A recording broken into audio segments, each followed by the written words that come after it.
This is AncientChess.com presenting a game of Gothic chess played at a very high level. This is Ed Trice against Susan Polgar, the women's world champion from 96 through 99. Ed Trice is the creator of Gothic chess. Here he is in a more recent picture, along with his 1992 Dodge Viper. And here's the game that he created. It's played on an 8x10 board, and the novelty here is familiar to some chess aficionados. There's a piece that moves like a knight or a rook, and a piece that moves like a knight or a bishop. The one that moves like a knight or bishop is called the archbishop, and the knight-rook combination is called the chancellor. This game begins with something that looks enough like a regular opening. Ed opens with d4, and Susan opens with what on this board is h6. You see we've got a diagram here to show you every once in a while what's going on. And at the beginning of the game, it just looks like a pretty much normal opening situation. A little bit of development, a little bit of caution and setup on Susan's part, and opening up for the bishop to come out. Things that are easily identified by chess players in general, but here in a new configuration. And knights come out. What's going to be unique here, though, is how quickly things develop because of the special pieces. There's the pawn protecting the pawn, another familiar situation. Here we go, opening up the board with what on this board is e4. Pawn takes it, and the bishop can recapture this. Now, Ed is actually deliberately leaving the d-pawn open because he wants to get a jump on development. Susan obliges him by taking the d-pawn with the queen. Let's see how things work out. See, Ed's little surprise here is that the chancellor jumps into action in an unusual way for a regular chess player. The knight move takes him right here in front of the queen, threatening the queen with the rook move, and there they are at this point in the game, actually facing it on the board. As you see, the chancellor is threatening the queen. Now, the queen doesn't really want to trade for the chancellor, although it's not that big of a disparity. She goes back, heads back, still staying out in front of things on what would be, let's see, f6 on this board. Now notice the chancellor comes right in, protected by the queen. Already this action is going on. She very calmly protects it with the knight so that she's able to recapture should Ed capture. Ed just continues to develop with not seeing any particular immediate way to follow up with an attack, but she closes things in with a knight.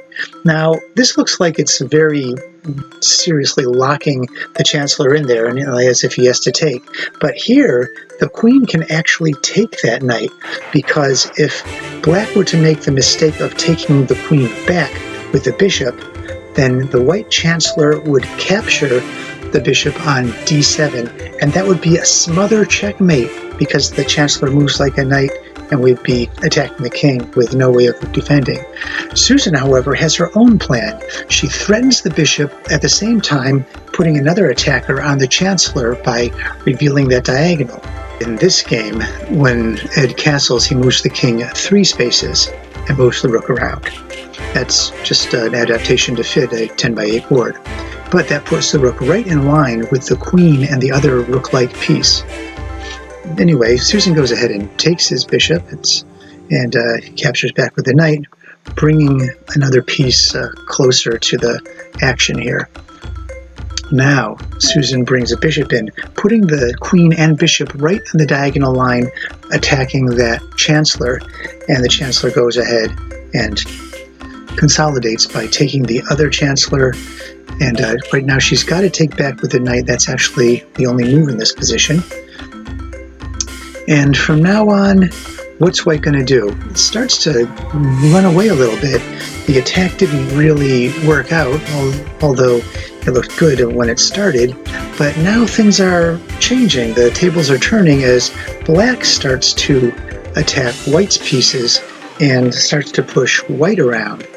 So Susan's pieces were sort of spring-loaded back there, just ready to spring out, and here they are, coming out, threatening the queen.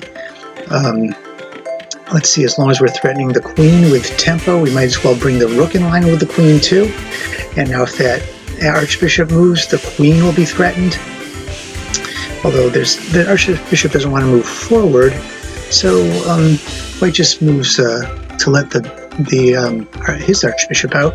Well, the archbishop anyway is moved to the back, and once again White's queen has to dodge around to get away from it. Anyway, why not just grab some pawns while you're able to? The rook moves to threaten the bishop, even though it actually is defended by the archbishop way back on c8. Still, it moves back into a more strategic position, and the queen comes out to pin it. Maybe White's going to get a little bit of action going here back into the center of the board, but Black doesn't care. She just takes another pawn, threatening the rook again. Fortunately, there's a neat little move. The knight defends the rook and threatens the queen at once, giving a little tempo. White isn't really sure exactly how to proceed now. He's going to, well, just try to improve his position, but his pieces are a little bit uncoordinated. Attacking the bishop seems like a logical thing to do, and the bishop does run back. Here we go, when the bishop runs back. But now what? How are you going to make this into more of an attack? Bringing out the archbishop, but only tentatively, mostly to connect the rooks in the back there. So Susan goes ahead and threatens that queen, and it comes back here in a position that might at some point attack that A pawn.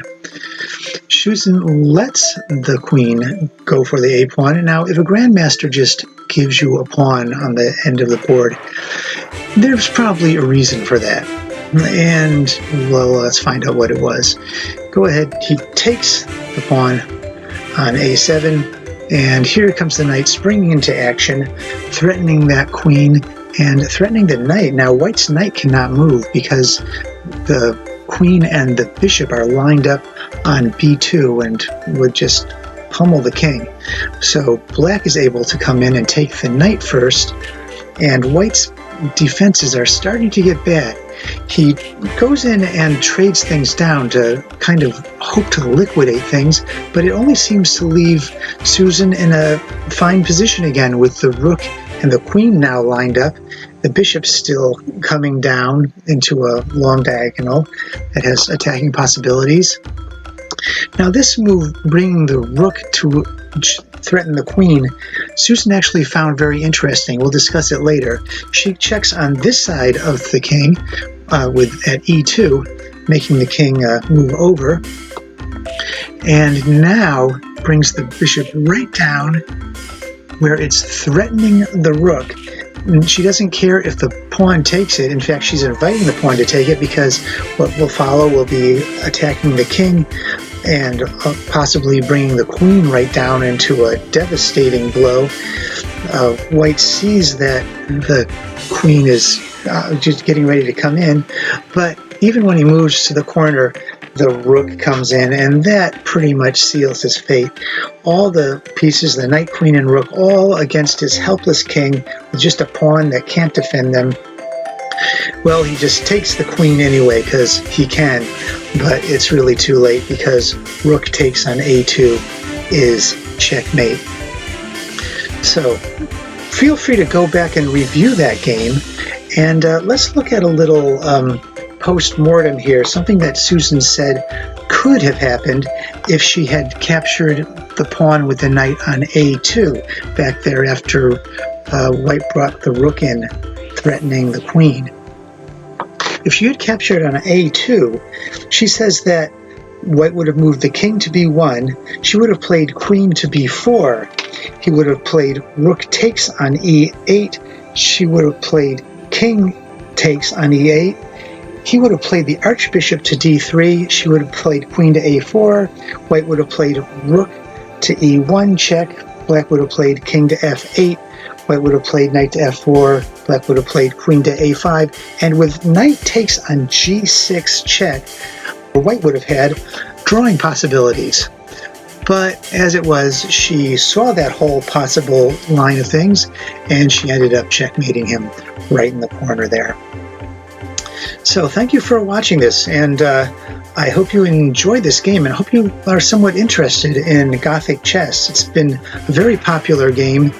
You see the pieces are very handsome. I actually deal with these pieces on my website, ancientchess.com. The exact same set that you see here. I even have the board as a little paper cutout. You cut the 4 pieces out of the paper, tape them together, and you have a very nice board as you saw in this demonstration.